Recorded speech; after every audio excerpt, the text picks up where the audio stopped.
Alors maintenant, on part dans la campagne japonaise, je crois. Oui, au générique, si on regarde le générique de début, le film est annoncé, le titre anglais, Evil Doesn't Exist, qu'on peut traduire par Le diable n'existe pas, mais c'est déjà le titre d'un film iranien qu'on a vu l'an dernier ou l'année précédente. Et j'ai bien vérifié le titre original, parce que je lis le japonais parfaitement, eh bien, le mal n'existe pas. Alors, il faut bien sûr entendre cette expression comme une antiphrase. Oui, le mal, il existe bien. Donc là, c'est ce qu'on appelle, j'ai été recherché aussi, grammaticalement, c'est une antiphrase, c'est-à-dire c'est lorsque l'on dit le contraire de ce que l'on pense, mais c'est dit de telle façon que les auditeurs vont comprendre que c'est l'inverse. L'ai-je bien descendu? Non, voilà, c'est une antiphrase. Tu iras regarder, tu sais, ça s'appelle des dictionnaires. Tu iras voir à quoi ça ressemble. Revenons au mal n'existe pas. Donc c'est un film réalisé par Ryusuke Hamaguchi qui va nous parler de ce qui se passe, dans une campagne éloignée de Tokyo, où là on va implanter un camp de glamping. Alors, bien sûr, tu vas me demander, tu vas me poser je sais, mais tu vas pas le dire puisque c'est moi qui vais le dire. Ouais. C'est en fait la contraction de deux mots, du mot glamour et du mot camping. En fait, c'est un camping de luxe qui peut accueillir une 60aine de campeurs assez fortunés qui pourront s'amuser à vivre à la campagne, dans la nature, mais forcément avec tout le confort moderne. Et qui dit confort moderne, qui dit confort, cela implique forcément une production d'eau usée et donc une station d'épuration. Et si elle n'est pas bien dimensionnée, qu'est-ce qui se passe? Ça va polluer les nappes phréatiques qui servent pour l'eau potable de tous les villageois. Et dans ces villageois, on trouve notre héros qui s'appelle Takumi et qui, lui, vit en harmonie totale depuis des générations, en harmonie, en osmose avec la nature. Alors, Ryusuke Hamaguchi, c'est pas un inconnu. On avait vu ces derniers temps particulièrement un film qui dure quand même assez longtemps qui s'appelle Drive My Car, et aussi plus récemment Les Contes du hasard. Donc là, lui, Hamaguchi, il va s'intéresser à ce Takumi, bûcheron dans l'âme, homme à tout faire, comme il dit, et ce qui va les opposer aux deux représentants urbains du complexe hôtelier, parce que en fait ce ne sont pas ceux qui font le complexe hôtelier qui viennent vendre leurs produits, mais ils passent à travers une comment on appelle ça, une société de prestation, une prestation de présentation. Et donc les deux en fait ne connaissent pas très bien leur sujet. Et suite aux interrogations qui vont être posées par les habitants qui craignent vraiment qu'il y ait une possibilité de polluer leur eau, eh bien les deux vont comprendre finalement qu'il faut aller un petit peu plus loin et ils vont choisir de rester avec ce bûcheron. Alors ce film, qu'est-ce qu'on peut en dire? Je suis un peu embêté avec ce film.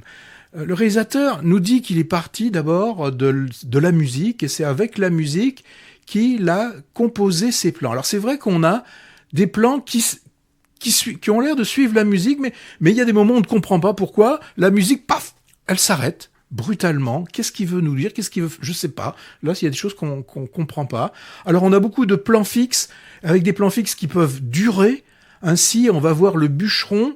Le bûcheron, qu'est-ce qu'il fait? Ils font des bûches. Et là, c'est pas une bûche ou deux bûches. On arrive quasiment à les compter. Il doit y en avoir une vingtaine. Donc, on le voit comment il arrive à fendre des bûches. On a aussi des travelling inhabituels.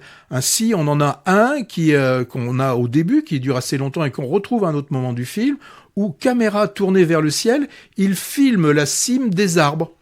On a aussi des effets un peu à la Méliès, c'est-à-dire qu'on voit le bûcheron qui marche seul, on le suit, on le voit, il passe derrière un talus qui va nous le cacher pendant quelques secondes, et quand il ressort, comme par magie, il est accompagné de sa petite fille. Voilà, il y a une construction qui est un peu bizarre. Je n'ai pas toujours bien compris là où il voulait aller. donc pour moi pas forcément compréhensible, hein, tous ces effets de style. Ce que j'ai retenu, hein, néanmoins, c'est que c'est véritablement un hymne à la nature, hein, d'ailleurs interprété par un non professionnel, mais et c'est l'occasion, puisqu'il est actuellement, on peut le voir dans quelques salles, pour retrouver un magnifique film qui nous parle de nature. Moi, j'ai plutôt tendance à vous dire d'aller voir Derzu Uzala, qui repasse et qui était un film magnifique. Alors, pour les scènes finales, si quelqu'un peut m'aider à comprendre ce que le réalisateur a voulu dire, je suis preneur. Je vais tout expliquer. Et donc, il faut, vous pouvez nous répondre à l'adresse movies@orange.fr. Toi, tu t'en rappelles du film ou pas? Je l'ai vu il y a bien longtemps, mais je me souviens. Ça démarre comme un récit écolo-politique qui montre l'inquiétude des habitants d'un petit village face à ce projet touristique luxueux qui menacerait l'équilibre naturel des lieux. Et le film nous montre sans doute aussi d'autres choses après, mais je sais pas trop quoi, à vrai dire. L'explication a peut-être à voir avec le titre qui me laisse quand même un peu dubitatif, hein. Alors, une bonne partie des critiques s'esbaudit là-dessus, en particulier parce qu'il nous vient de ce fameux cinéaste Hamaguchi, encensé depuis Drive My Car, que de mon côté, j'avais pas spécialement apprécié d'ailleurs, et puis 3h30, ça m'avait paru long. Moi, je reconnais quand même des qualités dans ce travail, hein, comme l'attention portée aux gens simples et à leurs gestes. L'ironie subtile contre ce projet touristique de glamping est bien menée. Certaines images sont vraiment magnifiques. J'ai remarqué qu'il y avait beaucoup de plans où la caméra est fixe et on attend que les personnages rentrent dans le plan. Ça m'a rappelé L'odeur du vent, tu te rappelles? C'est vrai. Hein, et on attend que le personnage sorte après du plan et la caméra ne bouge pas. C'est vraiment intéressant. Il y a une sorte de respect finalement des personnages. Bon, moi je suis quand même pas trop rentré dans le film et son propos que j'ai trouvé pas toujours clair. Au-delà du message écolo, hein, je veux dire, hein, je me suis à vrai dire un peu ennuyé. Tu parlais de ces plans de cimes d'arbres sur ciel gris qui n'en finissent pas et qui ont eu raison de ma vigilance. Hein. Faudrait que j'y retourne pour évaluer ce qui m'a échappé, mais j'en ai pas le courage, j'en baille d'avance. Et tu vois, l'idée est intéressante, hein, de filmer César, mais autant dans Perfect Days. Oui, c'est vrai. C'était bien amené, c'était bien intégré au film. Là, moi, j'ai vu. Alors, quelque chose d'un peu décousu dans sa forme cinématographique. La cohérence, je l'ai pas trouvée. J'aime bien trouver quand même une cohérence dans un film. En tout cas, la bande-annonce est magnifique et fait envie. Moi, quand j'ai revu après la bande-annonce, je dis, mais là, j'ai vu ce film-là? Oui. Bon, voilà.